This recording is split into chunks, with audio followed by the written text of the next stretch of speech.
नेता टाइप आधा काम मत करो, सब्सक्राइब के साथ साथ बेल आइकॉन भी दबाओ। यह आज की डिजिटल दुनिया से पहले की कहानी है। जब भी भारतीय शेयर बाजार का इतिहास लिखा जाएगा तो हर्षद शांतिलाल मेहता के बगैर अधूरा होगा।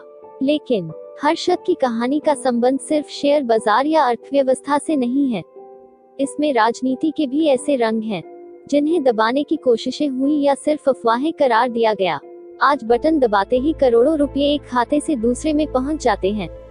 मगर 1992 में यह बड़ा सवाल था कि क्या किसी सूटकेस में 1 करोड़ रुपए आ सकते हैं। 100 के नोट। हर्षद मेहता वह शख्स था जिसकी कामयाबी ने स्टॉक मार्केट में आम आदमी की दिलचस्पी पैदा की, जिसने सरकारी सेक्टर में पड़े धन को शेयर मार्केट में लगाकर मुनाफा कमाने का आइडिया दिया, जिसने उस दौर में सेंसेक्स के उछाल को ऐसी रॉकेट गति दी कि लोग इस नीरस समझे जाने वाले विषय में डूबने लगे। हर्षद ने कहा कि जीवन में सबसे बड़ा जोखिम तो जोखिम नहीं लेना है, उसे रिस्क से इश्क था। सोनी लिव पर आई web series scam 1992 the Harshad Mehta story एक रोमांचक जीवनी है जो 500 करोड़ रुपए का बैंक फ्रॉड सामने आने के साथ शिखर पर पहुंचती है और एक प्रधानमंत्री पर सवाल खड़े करते हुए खत्म होती है। यह देवाशीष बसु और सुचेता दलाल की किताब द स्कैम पर आधारित है। निर्देशक हंसल मेहता ने शेयर बाजार की कार्यप्रणाली को सरलता और खूबसूरती से पेश किया है। अगर आप इसके बारे में बहुत कम भी जानते हैं तो दिलचस्पी बनी रहती है। प्रतीक गांधी ने यहाँ हर्षद के किरदार को जीवंत कर दिया है।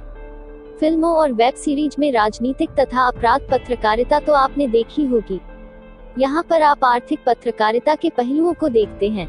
यह कहानी भले ही मुंबई या गुजराती हर्षद मेहता की है, मगर एक समय के बाद पत्रकार सुचेता दलाल लगभग केंद्र में आ जाती हैं, क्योंकि वही स्कैम को सामने लाती हैं।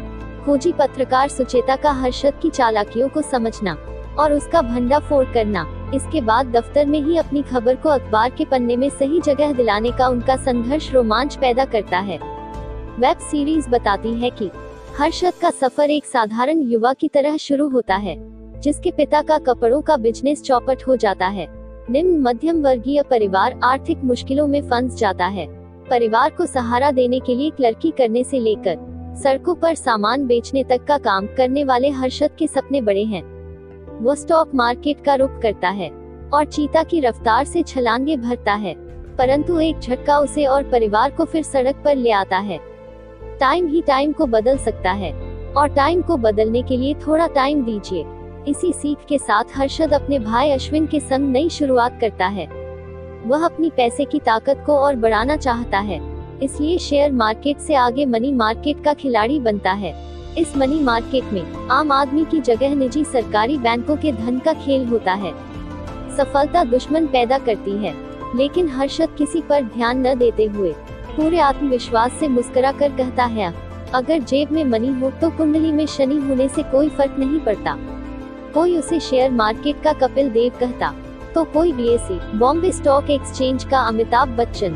मगर सेंसेक्स की दुनिया में जिस नाम से हर्षद को सबसे ज्यादा प्रसिद्धि मिली वह था बिग बुल। दलाल स्ट्रीट की भाषा में बुल का मतलब है वह जो अपने सींगों से लोगों की उम्मीदों को ऊंचा उठा दे।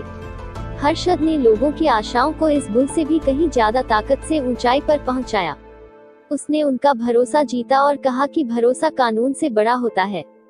इस अति आत्मविश्वास के साथ उसने बैंकों और सरकारी गैर सरकारी संस्थानों को मुनाफे की रेस में शामिल किया, और कब इसकी टोपी उसके सिर करते हुए सत्ता व्यवस्था में बैठे लोगों का खिलौना बन गया, उसे ही पता नहीं चला।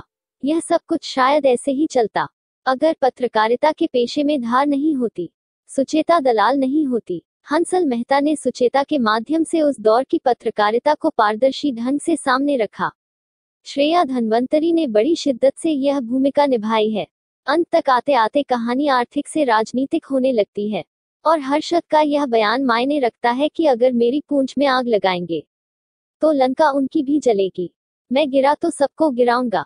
ये सब कौन है? स्कैम 1992 इसकी तह तक तो नहीं जाती, मगर अंत में देश के चर्चित और सबसे बड़े वकील राम जेठमलानी का वीडियो यह जरूर कहता है कि यह हर्षद मेहता स्कैम नहीं है, it's a P V. Narasimha Rao scam.